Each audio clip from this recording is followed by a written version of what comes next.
what inspires you with your art form, particularly the long walk, a really touchy, important subject in American history that most non-natives know about. Mm-hmm. How do you draw the connection to music? Yeah, well, November 1st, 2023, I released this composition called 1,674 Days, which is actually around 4.5 years. But that time frame, 4.5 years, goes back to some of the first surrenders of the Diné people to the U.S. government. And, when they were sort of evicted and taken to the Bosque Redondo, to the signing of the treaty where they were released, that whole time frame was about 4.5 years. I written a melody for this Native American program that was at my college, probably maybe 2006 or 2005. And this melody, it was a tribute sort of kind of song that was to honor the people that went through the long walk. And it had lyrics, and it was very, very sad kind of story. But I took that melody and I mapped it out. Just by chance, the melody had 50 notes in it. And so I put those 50 notes rhythmically to cover for 4.5 years. Basically, for like the musicians out there, it's something like an eighth note equals 17 days, pretty much. So, a quarter note would equal 34 days, so more than a month. And it's all rhythmically timed, so I always tell everyone 7:30 p.m. is when this note will go. But there's also Diné language in there. This musical term, it's a new musical Navajo word term that we made up for when you play, the note will continue until the next note or until it stops. It was, a little innovation as well with music terms. And so technically right now, let's see, when we were at the Tucson Jazz Festival, I played the fourth note of the piece, and technically that note is still playing according to the musical term and the composition. Tonight is the fifth note, 7:30. This composition, it's like written in all keys. It has written for every instrument. People can sing it. But also there's an activity sheet with each note that they play. It might be from a simple fact of the long walk, or it might ask the musicians to, or whoever's participating, to go check out this Diné artist and post about them. So we're creating awareness and also being, somewhat educational, trying to provide that knowledge that seems to be always lost. And so that's kind of how I related everything. But I was very inspired by composer John Cage. He has a similar piece, but I wanted to do something similar but related to Diné history, but also in a person's time frame. And the only time you can restart this composition is next November. So November 1st is always going to be the starting point. So I was talking with other musicians that are saying, I already missed the first note, so I'm going to do it next year. So it's going to be neat to see different musicians on different time frames, I'm on the second note, I'm on the 49th note. And another way to keep musicians involved in their own work. So obviously they're going to have to be playing their instrument for 4.5 years. It has many uses, but also there's a little passage when you purchase the composition. There's sort of my notes on what are we doing here with this piece. And it asks musicians to remember the duration, this whole time for 4.5 years was complete suffering. And the idea is when we get to that last note, and when you play the first note, it's our people were still suffering for that amount of time. And it puts that kind of in a reality, whoa, well, since November 1st till now, they were still suffering, And so it gives you that sense of awareness and gives you a time frame of how much suffering these people went through. I know your work is quite abstract in that respect, so bear with me for a moment. But I thought a lot about this in relation to that piece, the long walk that you're working on. Mm-hmm. Do you find that the song is easier to express the hardship and the history around the long walk rather than talking to people about it? Is that how you've seen it? And also, how does your audience receive that? Because you're playing one note, let's say, at an event, and you may explain it a bit, but do you find that the audience is satisfied? the one note they hear that night. Right. Well, you know, I thought a lot of different angles on how this could go. And for the most part, more musicians don't really see this as like a piece. They don't say like, oh, I'm going to play 1,674 days. They look at it more as like a movement. When relating actual notes to the project, at the time I didn't know that I was going to use that melody, but when I was looking at the melody, I wanted to make sure that the notes were playable, even by someone who just picked up an instrument. So I was making sure like everything was easy. It's a very simple melody, but also I think I don't want to say the word entertaining, but that's the part that people kind of think is like somewhat fun or mysterious, but just contemporary. And after they start to really dive in, they're like, whoa, this is a serious thing. And then they start having more respect for the project. But it wasn't necessarily all about the notes. It was more about, definitely the meaning. And the notes were just something that musicians could do and play like on the side. And I remember the very first note, 2 or 3 musicians reached out to me after, and they were like, this is so deep. And I remember this woman who plays the upright bass, she gave me a call. I don't know how she got my number, but she gave me a call and she was like, I just played your note. And she was like crying. And she was just like, I committed to like a 4.5 year thing, because I think maybe she had some attachment. Maybe some of her relatives went through that actual long walk. Myself, I don't really know of any of my part of the family that went through it, but my grandfather did end up in like Abiquiu, New Mexico, and I know his family came from Bosque Redondo, so that's probably maybe 3-4 generations in the past. So people are really latching on to it, and I think most people realize like, oh, the notes are not the important piece. In there, I kind of have a little statement that says, those who are participating, we're doing this, and you are honoring our people by participating in this event for 4.5 years. And I say a lot of the ancestors would be very happy or just heartfelt from their participation. So I kind of put that statement in there, like, thank you guys for doing this, because it's a hard thing to go through, and everyone's different. Some are very emotional. Some of the guys just think it's fun, and that's okay. I mean, if they want to get it and play the piece, that's fine. It's almost global. It's cool seeing, like, if you go to like Instagram or Facebook, those who are participating in the social media portion, you'll see all the list of different people doing it. And, it's anyone from like little kids pushing piano notes to, our elders playing it on trumpet, and everyone in between. Every time we play a note, it's like we get a new follower or we get a new musician who wants to participate. So, and they're welcome to participate. I just tell them, look at it, if we were playing it in this 2-3 minute time frame, if you play it 1 minute later than the time we're supposed to, technically, like if it was a real in time piece, you would miss the beat, and so I'm trying to tell them it's going to be hard because I know we have busy lives, but also you giving priority to these pieces. Again, that goes back to the thought, well, the native people have a choice. Did they, at that time? No. So it's like, why can't you cancel that night and play this note? And it depends on how deep they want to go. I had to record early because I was going to be in a place where I couldn't go live. So I did a recording early that would play at that time. And that's the only time I had to kind of go out of the order or the sequence, sort of. But yeah, it really makes you think about your own life and priorities, responsibilities. It's all caught up in there.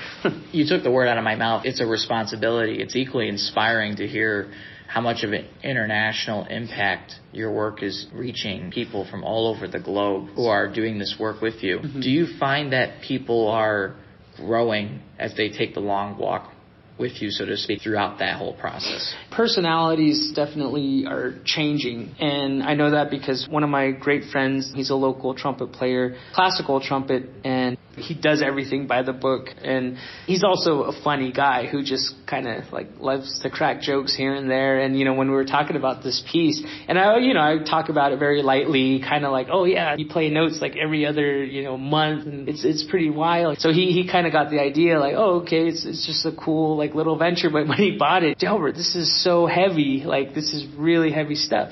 And so I could see him from the first note till now. He has more sensitivity to the Diné people. And obviously I didn't go through the long walk, but I can see that with a lot of different musicians they're just starting to be a lot more sensitive to people. So yeah, it's really unique. It's really changing people as it's going. As simple as that, sensitivity, especially in this form. I'm curious, do you have an estimate of how many people are participating in the piece now? Yeah, I have no idea. I mean, I don't even know. I can't even take a guess. All I know is like over 50 purchased the composition. So, but then even that, like you get 50 plus sales. You don't see that on social media. But then I know, like my friend I was talking about being more sensitive, he's just doing it on his own time in his own home. He's basically an elder, so he doesn't really do the social media posts. But he says, you know, like, oh, I read it, but I'm just doing it on my own time. So there's a lot of people that are probably just doing it, not really telling anyone. And those who have social media power, you know, that's where it's going to really get out, I think. Again, it wasn't really about like getting numbers, you know, but it was about trying to tell the truth of what really happened and wanting people to spread the word. But the very last note is going to be so magical after 4.5 years, and then you play the final note. I think it's going to be a huge deal. So June 1st, 2028, that's the last note of this first run, right? And we're doing it at the Bosque Redondo Memorial Historical Site. But at the very end of the festivities, we're going to end it with the note. And we're talking about sort of protocol, like how are we going to go about it. I think we're going to kind of treat it like taps. Usually when taps is played at the end of a memorial event, no one's allowed to speak. They just go home. I think we're going to treat it something like that. Also, I'm still trying to find how I can make it a very special moment for those who played every note and, you know, did their due diligence, kind of did a call out, like, if you can be there on the last note at the Bosque Redondo, I was like, you have 4 years to plan, but if you can be there, you know, there'll be some kind of, I don't know, like, not an award, but, you know, I want to honor them for taking this first journey. Token of appreciation. Exactly, yeah. So it's causing, like, little community gatherings here and there. Everyone's taking it in their own way. And like tonight, I don't think there's really going to be anything special. I'm going to, set up my camera tonight and go live and maybe have a little talk just briefly before it and then play the note tonight. Could you talk a bit about how it feels to be here at this venue, to be back here then? It definitely has like a special character to it. I mean, even like the stage that we're on now, it's very intimate, but it's, I don't know, there's a very like home feeling to it, you know. And we were on tour and we were playing a lot of different venues. And when we went back and, you know, our agent was asking like, which place did you guys really love? You know, kind of getting a review. And everyone was like, oh, we love the ASU Cure thing. That was cool, you know, and just the vibe. Everyone was all about the vibe that it brings. And, you know, we were at some really fancy performing arts centers and they had all the amenities, but there was something different about this place, something very special. Do you have any inspirations while becoming an artist yourself? Yeah. So the very first jazz artist that was introduced to me, and this was in college, even though I was playing in jazz big bands like since 7th grade, I still wasn't really listening to anything. I probably didn't know like what I wanted to do, but I ended up staying in that band until college. And when college came, I was put in improvisation classes with a tenor saxophonist. They didn't really have a jazz program necessarily, but it was kind of starting. I think it was very early on. Our trumpeter was more on the classical side, but also he used to do like studio recording sessions in Los Angeles, so he had a lot of knowledge of like, you know, networking, budgeting, all that kind of stuff. But Chris Beatty, he knew me since I was in high school, and he was talking about my sound and sort of my character. And he said, I think you would really like this guy. And that was Lee Morgan. And so I listened to Lee Morgan, and I was like, oh, man, he's so raw. He's so cool. And he has kind of like a humor side approach to the trumpet. And so I really started to listen to a lot of Lee Morgan. I started hearing like Blue Mitchell and like Donald Byrd. And it kind of got into this phase where their playing was very spiritual. Like they always talked about the spirit, and a lot of musicians do, but the talent level, and Lee Morgan was very young, but he was writing like way past his years. Did you ever have doubt that you could see yourself be one of those artists? And did you realize that this was what you wanted to do for the rest of your life, become a jazz musician? Well, I don't think I had a plan, but it seems like around 2018, 2019, the BIPOC initiative kind of came out. I kind of saw that coming, and I thought to myself, I could probably do this as a full career if I start making changes right now. It seems like indigenous sort of activism is huge right now at its biggest. And so along with that, it's like trying to ride certain waves, because when the pandemic happened, I did this interview where I was like, oh, Taylor Swift is just sitting in her kitchen right now, not doing anything. She can't gig. Everyone's on the same level. So I'm like, okay, well, let me work through this pandemic and build a plan. So at that point, that's when I started to realize whoa, this could actually be done. I might be able to actually make something of myself as an indigenous artist. These agencies are beginning to see and take a chance on, Native American artists, because one of the things which is true, and it's a hard truth, is, a lot of agencies will say, well, Native American bands, they don't really sell out. They can't sell out theaters. But we created the Julia Keefe Indigenous Big Band, and so far, wherever we played, we have sold it out. We're trying to reaffirm, hey, we're here. Yeah, it's tough, but it's also very possible now to do it. And I always talk about it, doing workshops with other Native American artists and telling them, if you're not involved in this industry now, because I was now's the time to get in. It's weird. It's weird to say, but I'm glad the BIPOC initiative came out. All the playing field was leveled, and it was a moment that no one foresaw, but also in a way it really helped bring a lot of the BIPOC artists out. It's a big deal. It's a big change. You can definitely tell that a lot of facilities and performing arts centers are, again, just being aware. But do you find that the stereotypes are still there? Are they still working within a framework that disadvantages those communities? The Texas State Fair, I was on stage, and then the woman there said, people are expecting like a native jazz trio, and we all came out in suits, and we're like, okay, let's play. But she was like, you guys don't have anything native on you, and we're like, we don't need anything native. So while I was playing, she got this huge turquoise necklace and put it over my head while I was playing. And the music was still going, but I stopped and I took it off and I put it on Mike, who's, he's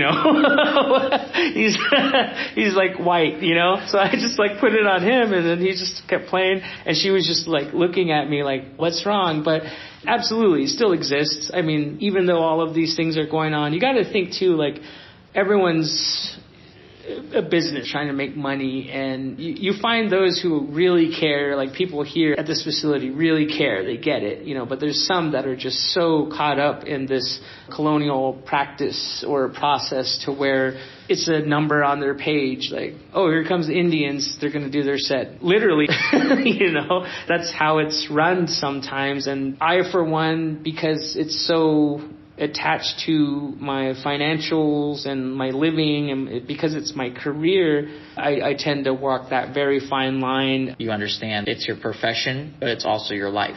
Right. This kind of goes back back home. Everyone knows that I'm starting to travel a lot and getting busier and getting bigger projects and so forth. And I have in no way disrespected my culture. In fact, my culture is kind of what's supporting me right now and, influencing my music. So back home, I would be called a sellout. But honestly, again, if they knew what it takes to have a career in the business, I don't think they would be saying that, because everyone always asks, what's your motive to do all this art stuff? And I always say it's my family. When I'm on stage performing, the coolest thing at that moment, it's that's what's keeping my whole family afloat. But people don't understand that because it's not their career path. It's not related to their financials, not related to their family. So they have no attachment to what I'm trying to do in this business. And also, like you were saying, it's like two worlds that I have to walk in.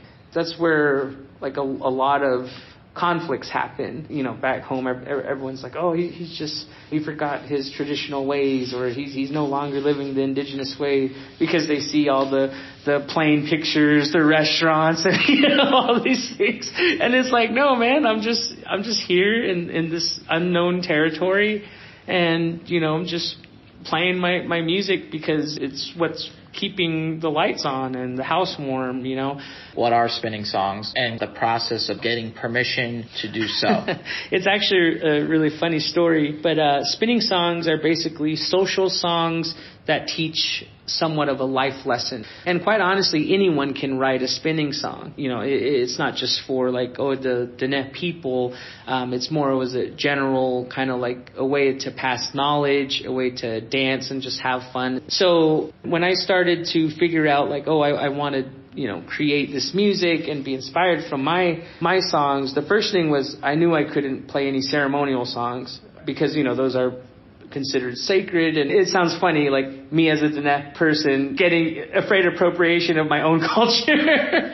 But I went to the elders with this idea of, is it okay if I can write music inspired by these Diné spinning songs? And the elder at the time, he gave me a little brief history lesson and said, 20 years ago, it was all about keeping things sacred. It was about cutting people out, not letting them in. We're trying to protect our culture.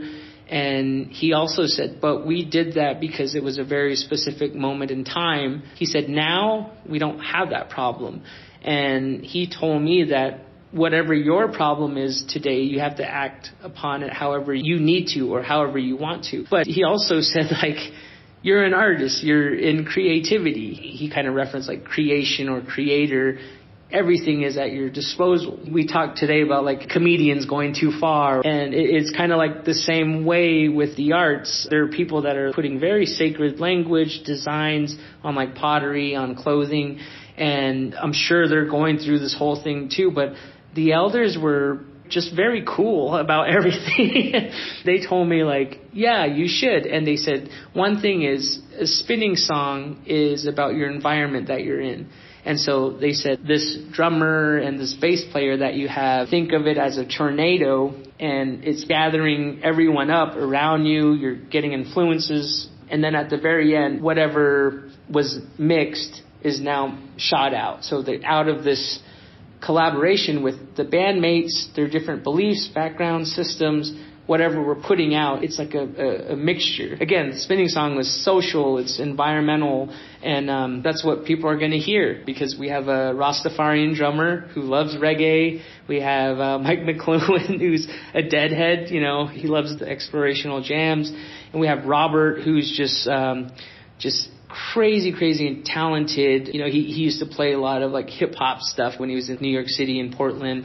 Very fusion type player. And then you have me with more jazz, improv, but doing it through my culture. And so you have all these really different influences. And when we all come together, when we get stirred up in this tornado, what you hear is literally a testament to working together. We call it Honjon, which is beauty, balance, harmony. That's what we are. We're a multicultural group, and yeah, everyone has their thing, but the art's definitely bringing us together. The BLM collaboration with the Bureau of Land Management and those performances. So I was wondering if you could talk a bit about that. And what I found interesting about it was music connected to place. Yeah. The significance of it to you, and how did that come about, essentially? Well, there was a grant that came out. It was from South Arts called the Jazz Road Creative Residencies, and part of the grant was you would have to partner with a organization that had residencies. And so immediately, because at the time, the whole land back movement was coming, I wrote a letter to the BLM saying I'd like to tour your national monuments, but not only to just play, but to compose 2 pieces at each site with the indigenous people of those lands. And so in the back of my mind, it's like many steps to sort of bringing these people together, Bureau of Land Management and indigenous tribes. And when we were done with all of our meetings and discussions and creativity times, I always ask them, what's the important thing that you want to say right now? What is it? And all of them said that their youth are no longer interested in their culture, to where it's getting to the generation where all of the knowledge and stories are going to be gone because there's no one to pass it on to. And so with that in mind, I tried to tread lightly. I didn't want to appropriate. So I was like, it's just inspiration. I'll see what comes of it. But they were like, no, we want you to use these melodies and let people know it's our melodies. And maybe if our youth listen to these songs in this kind of format, this hip hop fusion, they're like, maybe they'll be more hip to it, maybe they take it in then. And it was a great way to be inspired by land and creation stories. Their stories were told, they were shared with the BLM. We had a mini workshop and we had a performance at each place. The first day was just kind of hang out, get to know people. And I think the first day was very powerful, and we were creating something we didn't know we were doing. That wasn't the goal, but also, I have other stories that I can't really share. The land was very welcoming to us, and it healed many relationships. So it was a beautiful project. And I understand there's an album too that's it's coming, sort of a land healing album. I think we're going to end up calling it Honjon, which is, again, the beauty, balance, harmony. And how many stops? There was 5. So originally, when starting the project, we wanted to visit 8, but due to many just conflicts, only 5 were approved. The very next year, we ended up not going on the tour due to funding. There was 14 sites that were interested, and there still is 14 on the table right now. They're like, we're ready, let us know when you're coming. But it's like, well, we don't have the funding yet, so let's push it back a year, blah, blah, blah. We're still shifting around. But it was a very powerful project, and if it doesn't happen, this sort of Honjon album that's going to be coming out, it's about the different landscapes, it's about the creation stories of each tribe, but also the project was led by the indigenous tribes. And we were so fortunate to meet storytellers, musicians, elders, chiefs, spiritual leaders of each tribe. It was really, really neat. It really was a healing journey. We got great friendships now due to it. Everyone was seeing eye to eye. Nothing was really crazy. There were moments where I thought, oh man, there's going to be an argument here, or something, but it all went really well. And I was very happy, and, shout out to the BLM for carrying such a great project, In one of their reports, they said it was the first time in U.S. history they partnered with a band. So it was fun. So you get this album out, then you can go do the other 14 more approved projects. Right, yeah. No, we talked about that, there's 2 more albums coming. Yeah, that's what I wanted to share. I can't thank you enough, Delbert, and appreciate your time. Oh, yeah.